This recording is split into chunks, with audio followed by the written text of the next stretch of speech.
ಶ್ರೀ ಗಣಪತಿ ಶಾರದಾ ಗುರುಭ್ಯೋ ನಮಃ. ಯತ್ರ ಯೋಗೇಶ್ವರ ಕೃಷ್ಣೋ ಯತ್ರ ಪಾರ್ಥೋ ಧನುರ್ಧರಃ ಯತ್ರ ಶ್ರೀ ವಿಜಯ ಭೂತಿರ್ಧ್ರುವ ನೀತಿರ್ಮತಿರ್ಮಮ. ಶ್ರೋತೃಗಳಿಗೆ ಶ್ರೀ ಅಳಸಿಂಗರಾಚಾರ್ಯ ವಿರಚಿತ ಶ್ರೀ ವ್ಯಾಸ ಮಹರ್ಷಿ ಪ್ರಣೀತ ಶ್ರೀಮನ್ ಮಹಾಭಾರತದ ಶಾಂತಿ ಪರ್ವದಲ್ಲಿ ಭೀಷ್ಮನು ತನಗೆ ಗರುಡನು ತಿಳಿಸಿದ್ದ ಭಗವನ್ ಮಹಾತ್ಮ್ಯವನ್ನು ಯುಧಿಷ್ಠಿರನಿಗೆ ತಿಳಿಸಿದುದು ಎಂಬ 211ನೆಯ ಅಧ್ಯಾಯಕ್ಕೆ ಸ್ವಾಗತ. ತಿರುಗಿ ಧರ್ಮರಾಜನು ಭೀಷ್ಮನನ್ನು ಕುರಿತು, ತಾತ, ದೇವಾಸುರ ಮನುಷ್ಯರಲ್ಲಿಯಾಗಲಿ ಮಹರ್ಷಿಗಳಲ್ಲಿಯಾಗಲಿ ಆ ಮಹಾವಿಷ್ಣುವಿನ ಮಹಿಮೆಯನ್ನು ಯಥಾವತ್ತಾಗಿ ತಿಳಿದ ಜ್ಞಾನಿ ಯಾರು?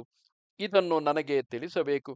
ಆ ವಿಷ್ಣು ತತ್ವವನ್ನು ಎಷ್ಟು ಕೇಳಿಯೂ ನನಗೆ ತೃಪ್ತಿಯಿಲ್ಲದಿದೆ. ನೀನು ಸರ್ವಜ್ಞನಾದುದರಿಂದ ನೀನೇ ನನಗೆ ತಿಳಿಸಬೇಕು ಎನ್ನಲು ಭೀಷ್ಮನು, ರಾಜ, ಇದೇ ವಿಚಾರವಾಗಿ ಹಿಂದೊಮ್ಮೆ ನನಗೆ ಗರುತ್ಮಂತನೊಡನೆ ಸಂವಾದವು ನಡೆಯಿತು. ಅದನ್ನು ಈಗ ನೀನು ಜ್ಞಾಪಿಸಿದಂತಾಯಿತು. ಹಿಂದೊಮ್ಮೆ ನಾನು ಶ್ರೀ ಹರಿಪರಾಯಣನಾಗಿ ಅವನಲ್ಲಿಯೇ ದೃಢ ಮನಸ್ಸಿಟ್ಟು ಗಂಗಾ ನದಿ ಮಧ್ಯದ ದ್ವೀಪವೊಂದರಲ್ಲಿ ತಪಸ್ಸನ್ನು ಹಿಡಿದೆನು. ಆಗ ನಾನು 10 ವರ್ಷಗಳವರೆಗೆ ಎಡಬಿಡದೆ ಆ ಶ್ರೀಮನ್ನಾರಾಯಣನ ಧ್ಯಾನ, ಕೀರ್ತನ, ವಂದನ, ಯಜನಾದಿ ಕಾರ್ಯಗಳಲ್ಲಿಯೇ ನಿರತನಾಗಿದ್ದೆನು. ಆಗ ನನ್ನ ತಾಯಿಯಾದ ಗಂಗಾದೇವಿಯು ನನ್ನ ರಕ್ಷಣಾರ್ಥವಾಗಿ ನನ್ನ ಸಮೀಪದಲ್ಲಿಯೇ ಇರುತ್ತಿದ್ದಳು. ಹೀಗಿರುವಾಗ ಅಕಸ್ಮಾತ್ತಾಗಿ ಅಲ್ಲಿಗೆ ಅದ್ಭುತ ಸ್ವರೂಪನಾದ ಗರುತ್ಮಂತನು ಬಂದನು. ಮೇರು ಮಂದರ ಪರ್ವತಗಳಿಗೆ ಸಮಾನವಾದ ಆಕಾರವುಳ್ಳವನು, ಶುದ್ಧಾತ್ಮನೂ ಆದ ಆ ಗರುಡನನ್ನು ಕಂಡೊಡನೆ ನಾನು ಇದಿರೆದ್ದು ನಮಸ್ಕರಿಸಿ ಬದ್ಧಾಂಜಲಿಯಾಗಿ ನಿಂತಿದ್ದೆನು. ಆಗ ಗರುತ್ಮಂತನು ನನ್ನ ತಾಯಿಯಾದ ಗಂಗಾದೇವಿಗೆ ನಮಸ್ಕರಿಸಿದನು. ಅವನು ನನ್ನ ತಾಯಿಯಿಂದ ಸತ್ಕೃತನಾಗಿ ನಮ್ಮ ಸಮೀಪದಲ್ಲಿ ಕುಳಿತನು. ಆಮೇಲೆ ನಾವೆಲ್ಲರೂ ಅನ್ಯೋನ್ಯ ಸಲ್ಲಾಪಗಳನ್ನು ಮಾಡುತ್ತಿರುವಾಗ ನಡುವೆ ನಾನು ಆ ಗರುತ್ಮಂತನನ್ನು ಕುರಿತು, ಓ ವೇದಾತ್ಮಕ, ಮಹಾವೀರ್ಯ, ಮಹಾಬಲ, ನೀನು ಯಾವಾಗಲೂ ಆ ಶ್ರೀಮನ್ನಾರಾಯಣನನ್ನು ನಿನ್ನ ಬೆನ್ನ ಮೇಲೆ ವಹಿಸುತ್ತಿರುವೆ. ಅವನು ಎಂತಹವನೂ ಎಂಬ ತತ್ವವು ಬೇರೆಲ್ಲರಿಗಿಂತಲೂ ನಿನಗೆ ಚೆನ್ನಾಗಿ ತಿಳಿದಿರಬೇಕು. ಅವನ ನಿಜಾಂಶವನ್ನು ನೀನು ನನಗೆ ತಿಳಿಸಬೇಕು ಎಂದನು. ಅದಕ್ಕೆ ಆ ಗರುಡನು, ಭೀಷ್ಮ, ಕೇಳು. ಈಗ ನೀನು ಕೇಳುವಂತೆಯೇ ಮಾನಸೋತ್ತರವೆಂಬಲ್ಲಿ ವಾಸ ಮಾಡುತ್ತಿದ್ದ ಅನೇಕ ಮಹರ್ಷಿಗಳು, ಸಿದ್ಧರು ಆ ಶ್ರೀ ವಾಸುದೇವನಲ್ಲಿ ನಟ್ಟ ಮನಸ್ಸುಳ್ಳವರಾಗಿ ಆ ಶ್ರೀಹರಿಯ ನಿಜತತ್ವವನ್ನು ತಿಳಿಯಬೇಕೆಂದು ಬಯಸಿ ಅಲ್ಲಿದ್ದ ನನ್ನನ್ನು ಕುರಿತು, ಓ ಪಕ್ಷಿರಾಜ, ನಿನ್ನಂತೆ ಯಾವಾಗಲೂ ಆ ಶ್ರೀಹರಿಯ ಸಮೀಪದಲ್ಲಿಯೇ ಎದ್ದುಕೊಂಡು ಅವನಿಗೆ ಪ್ರಿಯರಾದವರು ಬೇರೊಬ್ಬರಿಲ್ಲ. ಅವನ ಪರಸ್ವರೂಪವನ್ನು ನೀನೊಬ್ಬನೇ ಚೆನ್ನಾಗಿ ಬಲ್ಲವನು. ಅದನ್ನು ನಮಗೆ ತಿಳಿಸಬೇಕು ಎಂದರು. ಆಗ ನಾನು ಮೊದಲು ಶ್ರೀಮನ್ನಾರಾಯಣನನ್ನು ವಂದಿಸಿ ಆ ಶ್ರೀಹರಿಗೂ ನನಗೂ ನಡೆದ ಒಂದು ವಿಚಾರವನ್ನು ಅವರಿಗೆ ಹೇಳತೊಡಗಿದನು. ಓ ಮುನೀಂದ್ರ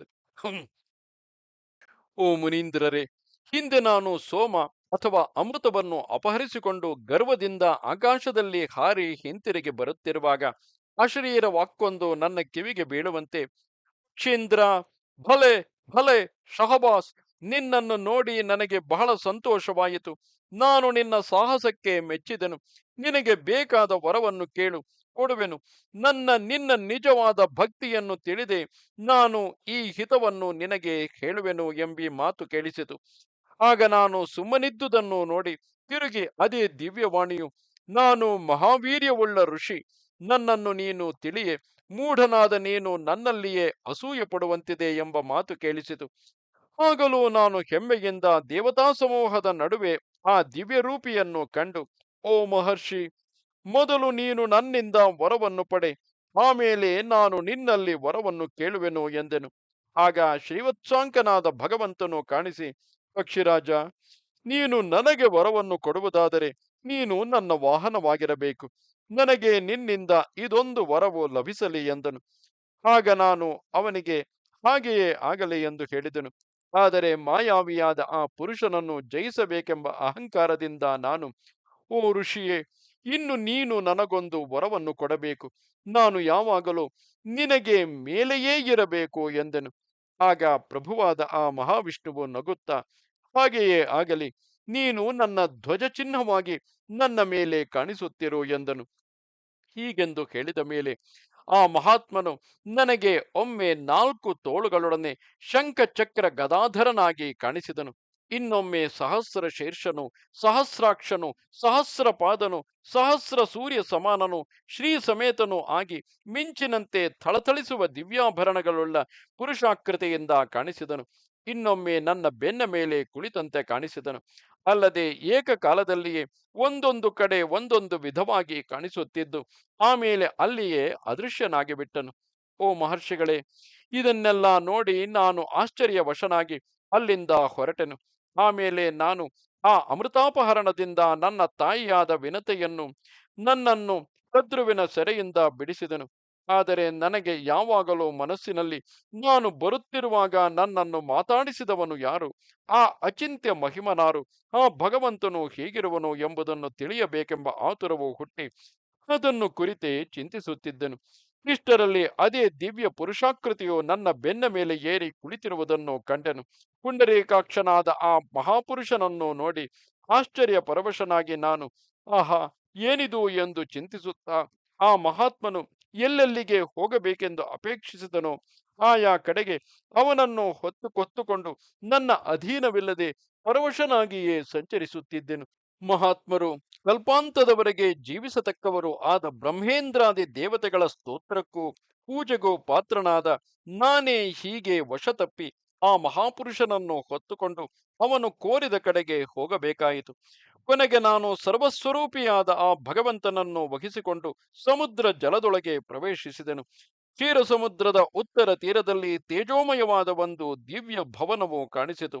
ಅದು ಆ ಶ್ರೀಹರಿಯ ನಿವಾಸ ಸ್ಥಾನವಾಗಿ ವೈಕರ್ಣವೆಂದು ಕರೆಯಲ್ಪಡುವುದು. ಆ ದಿವ್ಯ ಮಂದಿರದ ವೈಭವವನ್ನು ಕೇಳಬೇಕೆ? ಅದು ದೇವತೆಗಳಿಗೂ ಅಚಿಂತ್ಯವಾದುದು. ಅದಕ್ಕೆ ಅಲ್ಲಲ್ಲಿ ವಿವಿಧ ಸನ್ನಿವೇಶಗಳಿಂದ ಕೂಡಿದ ವಾಯುಮಯವಾದ ಮತ್ತು ತೇಜೋಮಯವಾದ ಸ್ತಂಭಗಳು, ಸುತ್ತಲೂ ಸುವರ್ಣಾಲಂಕಾರಗಳು, ಕಣ್ಣುಗಳನ್ನು ಕೋರೈಸುವಂತಿರುವ ದಿವ್ಯ ತೇಜಸ್ಸು, ಅಲ್ಲಲ್ಲಿ ಕಿವಿಗಿಂಪಾದ ಗೀತವಾದ್ಯಗಳು ಕೇಳಿಸುತ್ತಿರುವವು. ಆದರೆ ಅಲ್ಲಿ ಬರೀ ಧ್ವನಿಯು ಮಾತ್ರ ಕೇಳಿಸುತ್ತಿದ್ದಿತೇ ಹೊರತು ಒಂದು ಪ್ರಾಣಿಯಾಗಲಿ, ನೆಲಗಟ್ಟಾಗಲಿ, ಹೆಜ್ಜೆಯ ಶಬ್ದವಾಗಲಿ, ಹೆಜ್ಜೆಯ ಗುರುತಾಗಲಿ ನನಗೆ ತಿಳಿಯಲಿಲ್ಲ. ಈ ಸನ್ನಿವೇಶವನ್ನೆಲ್ಲ ನೋಡಿ ನಾನು ಭಯದಿಂದ ನಡುಗುತ್ತಾ ಬದ್ಧಾಂಜಲಿಯಾಗಿ ಸುಮ್ಮನೆ ನಿಂತು ಬಿಟ್ಟೆನು. ಇಷ್ಟರಲ್ಲಿ ಬ್ರಹ್ಮದೇವನನ್ನು ಮುಂದಿಟ್ಟುಕೊಂಡು ದೇವತೆಗಳು, ಲೋಕಪಾಲಕರು, ಸನಕ ಸನಂದನಾದಿ ಮುನಿಗಳು, ದೇವ ಗಂಧರ್ವ ಶ್ರೇಷ್ಠರು ಆ ಸಭಾದ್ವಾರಕ್ಕೆ ಬಂದು ಸೇರಿ ಕೈಕಟ್ಟಿ ನಿಂತಿದ್ದರು. ಅದೇ ಸಮಯಕ್ಕೆ ಸರಿಯಾಗಿ ಕ್ಷೀರ ಸಮುದ್ರದ ಅಲೆಗಳ ತುಂತುರುಗಳಿಂದ ಎಚ್ಚರಗೊಳಿಸಲ್ಪಟ್ಟಂತೆ ಶ್ರೀಮನ್ನಾರಾಯಣನು ಅಲ್ಲಿ ಮೇಲೆದ್ದು ಕಾಣಿಸಿದನು. ಸಹಸ್ರ ಫಣಿಗಳಿಂದ ಶೋಭಿಸುತ್ತಿದ್ದರು.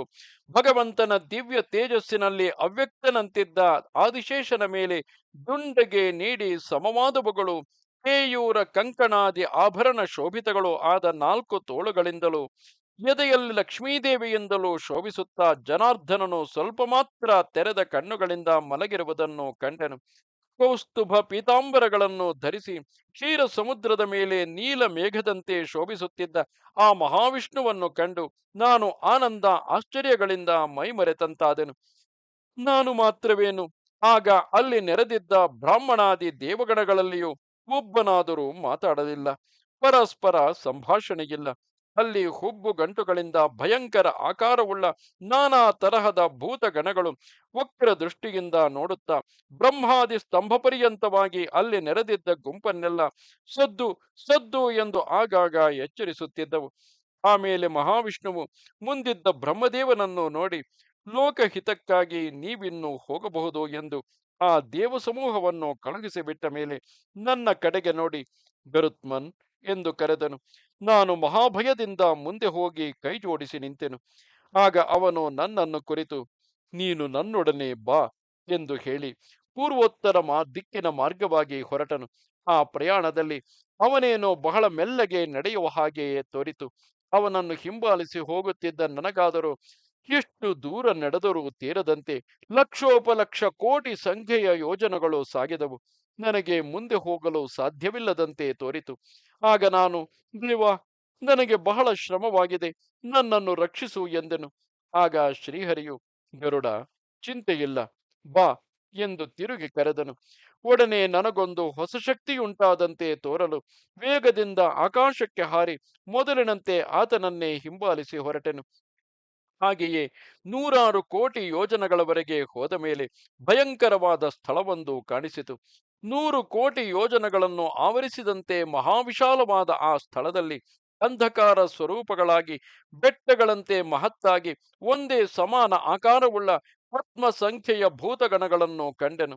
ಅವುಗಳನ್ನು ನೋಡಿ ಭಯದಿಂದ ನಾನು ನಡುಗುತ್ತಿರುವಾಗಲೇ ಅವುಗಳ ಮಧ್ಯದಿಂದ ಘೋರ ರೂಪಿಯಾದ ಕಿಂಕರನೊಬ್ಬನು ಬಂದು ಶತಯೋಜನಗಳ ವಿಸ್ತಾರವುಳ್ಳ ನನ್ನನ್ನು ಕೈಯಿಂದ ಹಿಡಿದೆತ್ತಿ ಮಣ್ಣಿನ ಉಂಡೆಯನ್ನು ಹೇಗೋ ಹಾಗೆ ದೂರಕ್ಕೆ ಒಗೆದು ಬಿಟ್ಟನು.